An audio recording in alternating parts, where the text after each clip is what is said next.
Hello সবাইকে, good morning. Priyanka কর চ্যানেলে আবার একটা নতুন ভিডিওতে তোমাদেরকে ওয়েলকাম জানাচ্ছি।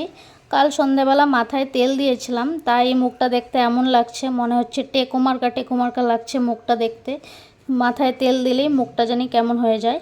আর চলো তোমাদেরকে দেখাই ছেলে কি করছে। আজকে রবিবার, ছেলে সকালবেলা ঘুম থেকে উঠে খেয়ে দিয়ে নিয়েছে। আমাদের ব্রেকফাস্ট করা হয়ে গেছে, সবারই ব্রেকফাস্ট করা কমপ্লিট।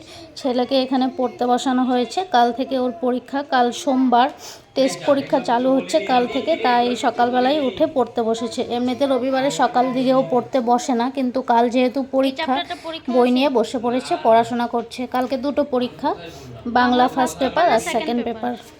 ছেলেকে এখানে পড়তে বসিয়ে দিয়ে আমি একটু এখন চলে যাব রান্নাঘরে। ওইদিকে আবার কটা কাপড়ও ভিজিয়ে রেখেছি, কাপড়গুলো ধুয়ে দিতে হবে। রান্না করার আগে কাপড়গুলো ধুয়ে দেব, নয়তো বেশি দেরি হয়ে গেলে আর কাপড় কাচতে ইচ্ছে করে না। ভিজিয়ে রেখেছি কাপড়গুলো। আজকে ও সকালবেলায় বাজারটা নিয়ে এসছে, যখন দুধ আনতে গেছিলো তখনই বাজারটা নিয়ে এসেছিলো। দেখো, ছেলের জন্য কাতলা মাছের পেটি নিয়ে এসেছিলো, আর আমাদের জন্য ইলিশ মাছ নিয়ে এসেছিলো।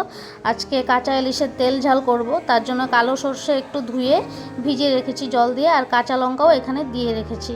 নুন হলুদ মাখিয়ে রেখেছি মাছের মধ্যে। এখন একটু চলে যাব আমি কাপড়গুলো কেচে দেব। এখন কাপড়গুলো কেচে দিয়ে তোমাদের সঙ্গে আবারও দেখা হচ্ছে। কাপড়গুলো কেচে মেলে দিয়ে চলে এলাম আবারও রান্নাঘরে। ছেলের জন্য মাছটা রেখেছিলাম নুন হলুদ মেখে, পেটি দুটো, ওটাই আগে ভেজে নেব।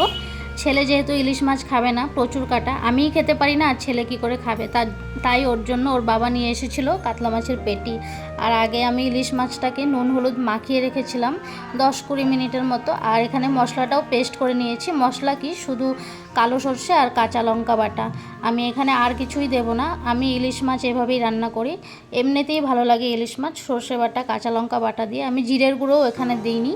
আর লাস্টে দেখো, এখানে কড়াই বসিয়ে দিয়েছিলাম। কড়াইয়ে তেল ছিল আগেরই একটু, আর সামান্য একটু তেল দিয়ে কালো জিরে দিয়েছিলাম আর কাঁচা লঙ্কা।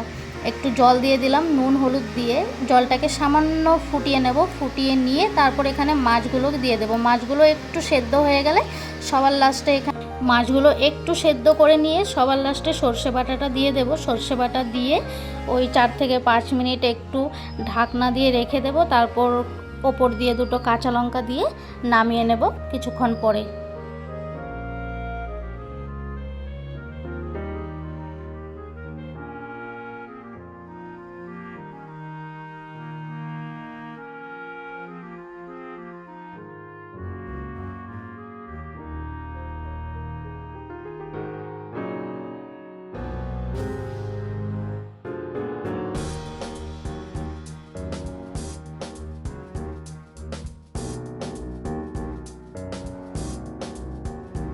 এভাবে কাঁচা ইলিশের তেল ঝাল তোমরা কি করে রান্না করো আমাকে একটু বলো কমেন্টস করে। আমি তো এইভাবেই রান্না করি। দেখো, নামিয়ে নিলাম। নামানোর আগে দিয়েছিলাম এখানে কাঁচা সর্ষের তেল আর দুটো কাঁচা লঙ্কা দিয়েছিলাম। দেখতে কিন্তু সুন্দর লাগছে, খেতে সুন্দর হয়েছিল। ও তো বলছিল ভালো হয়েছিল, আমারও খুব ভালো লেগেছে খেতে। কিছুটা রান্না করে চলে গেছিলাম চান করতে। চান করে চলে এলাম। এখনও ছেলের জন্য তরকারিটা করা হয়নি। একটা আলু কেটেছি ওর ছেলের তরকারিতে দেব। একটা আলু দিয়ে একটু সামান্য সর্ষে বাটা রেখেছি, ওই আলুতেই সামান্য সর্ষে বাটা দিয়ে ছেলের জন্য মাছের তরকারিটা করে নিয়েছি।